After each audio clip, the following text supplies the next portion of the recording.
चीन में कुदरत का कहर, चीन हुआ बर्बाद। सूखे की मार के बाद पानी की बाढ़ में तैरता चीन, चीन दक्षिण में हो गया बर्बाद। देखती रह गई दुनिया। दोस्तों, आपको इस समय हम एक खबर से रूबरू करवाने वाले हैं, जिसको सुनने के बाद आपको शायद यकीन करना थोड़ा मुश्किल हो, क्योंकि ये खबर अचानक से हो गई है।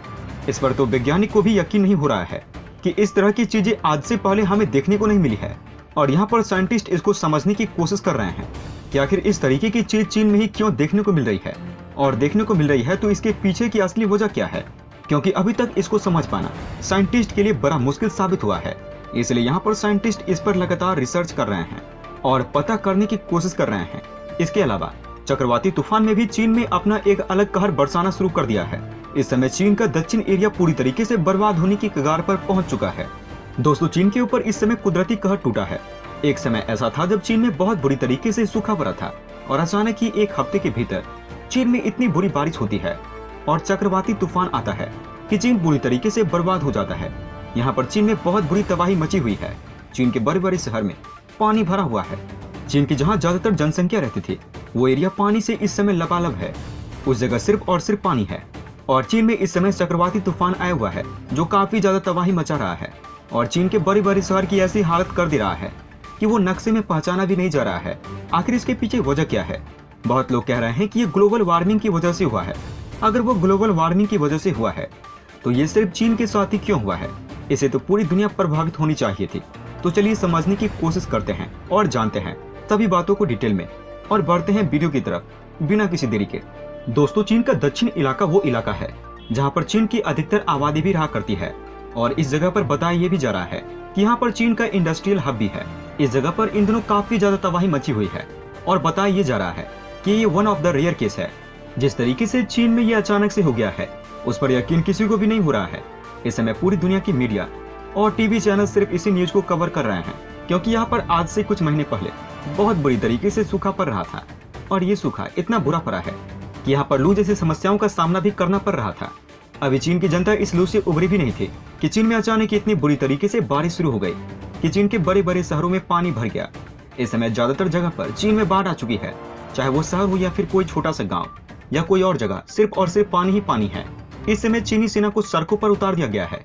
बताया ये भी जा रहा है कि इस समय चीन को काफी ज्यादा नुकसान हो रहा है। ये नुकसान सिर्फ लोगों की जान या माल का नहीं है, बल्कि ये नुकसान बहुत ही बड़ी बड़ी कंपनियों का डूब जाना भी है। और सिर्फ इतना ही नहीं, यहाँ पर जो सड़कें थी वो पुल थे, यहाँ पर जो भी सड़कें और पुल थी वो सब इस बारिश को झेल नहीं पाई है और टूटकर बिखर गए हैं। दोस्तों, अभी चीन बारिश से उभरा भी नहीं था कि यहाँ पर चीन के अंदर एक और मुसीबत आ गई है। चीन अभी इन बारिशों से लोगों को बचा ही रहा था कि चीन के अंदर चक्रवाती तूफान आ गया है, जो कि अपने आप में काफी ज्यादा पावरफुल है, और ये भी चीन में खूब तबाही मचा रहा है। इसको देखकर लोगों ने अनुमान लगाना शुरू कर दिया है कि ये दक्षिण इलाके की ओर आगे बढ़ेगा और खूब जमकर चीन के दक्षिण इलाके में तबाही मचाएगा। इसको लेकर कई न्यूज चैनल और मीडिया संस्था कवर कर रही है। वो बोल रही है कि चीन में चक्रवाती तूफान काफी ज्यादा तबाही मचाएगा। अभी चीन बारिश से उभरा भी नहीं था कि ये चक्रवाती तूफान का आ जाना कहीं न कहीं चीन की बर्बादी की ओर इशारा कर रहा है। इसको लेकर बड़े बड़े वैज्ञानिक की तरफ से समझने की कोशिश की जा रही है कि यहाँ पर ऐसा क्यों हो रहा है, क्योंकि ये सब ग्लोबल वार्मिंग की वजह से होता तो इसका असर पूरी दुनिया में देखने को मिलता। ये सिर्फ केवल चीन में ही क्यों देखने को मिल रहा है, और एक महीने के अंदर इतना सब कुछ हो जाना, ये सब चीज वैज्ञानिकों को बिल्कुल भी समझ में नहीं आ रहा है। वैज्ञानिक अपनी तरफ से इसको समझने की कोशिश कर रहे हैं, लेकिन ये सब उनके सर के ऊपर से जा रहा है। इसके अलावा भी चीन के ऊपर से कोरोना कहर भी खत्म नहीं हुआ है, और वहीं दूसरी तरफ कुदरत की मार भी चीन के ऊपर पड़ चुकी है। एक तरफ चीन में लॉकडाउन लगा हुआ है, लोग घर से बाहर निकल नहीं पा रहे हैं। दूसरी तरफ चीन में बारिश और चक्रवाती तूफान का कहर अलग ही लोगों की जान लेने पर आमादा हो गया है, और इसको लेकर वैज्ञानिक ने पूरा जोर लगाना शुरू कर दिया है। अगर ये मामला ग्लोबल वार्मिंग की वजह से हुआ तो इस चीज का सामना दुनिया का हर देश करेगा। इसलिए इस पर वैज्ञानिकों ने काम करना शुरू कर दिया है, क्योंकि ये समस्या हर एक देश के साथ हो सकती है। खास करके जो ऐसे देश हैं जो समुद्र के पास रहते हैं, उनके साथ ज्यादा खतरा है, जैसे अमेरिका, भारत जैसे देश को इन सब चीजों का सामना करना पड़ सकता है। अब इस पर वैज्ञानिक काम कर रहे हैं ताकि भविष्य में अगर किसी देश के साथ ऐसी घटना होगी तो उसको पहले से ही चौकन्ना कर दिया जाएगा, ताकि वो होने वाली जान और माल की हानि को थोड़ा कम कर सके। दोस्तों, जिस तरीके से चीन में कुदरत का कहर देखने को मिल रहा है, इसके पीछे की असल वजह क्या है? आपको क्या लगता है? आप अपनी राय हमें नीचे कमेंट बॉक्स में लिखकर बता सकते हैं।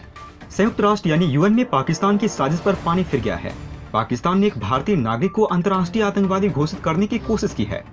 इस प्रस्ताव को भारत समेत 4 अन्य देश ने खारिज कर दिया है। पाकिस्तान गोविंद पटनायक डुग्गी वालसा नाम के शख्स के आतंकवादी होने का दावा करता है। पाकिस्तान दावा करता है ये शख्स पाकिस्तान के खिलाफ आतंकी हमलों में शामिल है। इसे अंतर्राष्ट्रीय आतंकी घोषित करने के लिए पाकिस्तान ने संयुक्त राष्ट्र सुरक्षा परिषद यानी कि यूएनएससी में इस शख्स का नाम दर्ज कराने की कोशिश की थी। पाकिस्तान के लिए नाकामी का सामना करना कोई पहली बार होने वाली चीज नहीं है। इससे पहले भी हमने देखा है कि पाकिस्तान कई बार और कई जगह नाकामी का सामना कर चुका है। पाकिस्तान के इस प्रस्ताव को खारिज करने में यूके, अमेरिका, फ्रांस और अल्बानिया ने भारत का साथ दिया था। भारत का साथ देने वाले देश में 3 देश यूएनएससी के स्थायी सदस्य हैं। वहीं चौथा देश अल्बानिया इस महीने यूएनएससी का अध्यक्ष है। 2020 में भी पाकिस्तान के ऐसे एक प्रस्ताव को सभी सदस्यों ने खारिज कर दिया था। यूएन में भारत के प्रतिनिधि टीएस त्रिमूर्ति ने अपने ट्वीट में कहा, आतंकवाद पर 1267 विशेष प्रक्रिया को धार्मिक और राजनीतिक रंग देने की पाकिस्तान की कोशिश को संयुक्त राष्ट्र सुरक्षा परिषद ने नाकाम कर दिया है। हम उन सभी सदस्यों को धन्यवाद देते हैं जिन्होंने पाकिस्तान के मंसूबे नाकाम कर दिए हैं। पिछले हफ्ते भी यूएनएससी में एक प्रस्ताव पेश हुआ था। लश्कर-ए-तैयबा के आतंकी अब्दुल रहमान मक्की को 1267 कमेटी में शामिल करने का प्रस्ताव पेश किया गया था। ये प्रस्ताव भारत और अमेरिका ने पेश किया था, लेकिन चीन ने इस प्रस्ताव पर रोक लगा दी थी।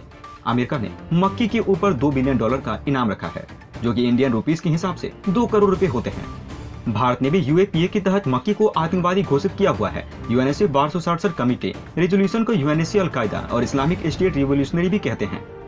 ये 1999 में मंजूर किया गया था। इस कमेटी में सबसे पहले नाम ओसामा बिन लादेन और उससे संबंधित अलकायदा और तालिबान के आतंकियों का था। दोस्तों, जिस तरीके का काम पाकिस्तान संयुक्त राष्ट्र में कर रहा है, उसको देखते हुए आप क्या कहना चाहेंगे? आप अपनी राय हमें नीचे कमेंट बॉक्स में लिखकर बता सकते हैं।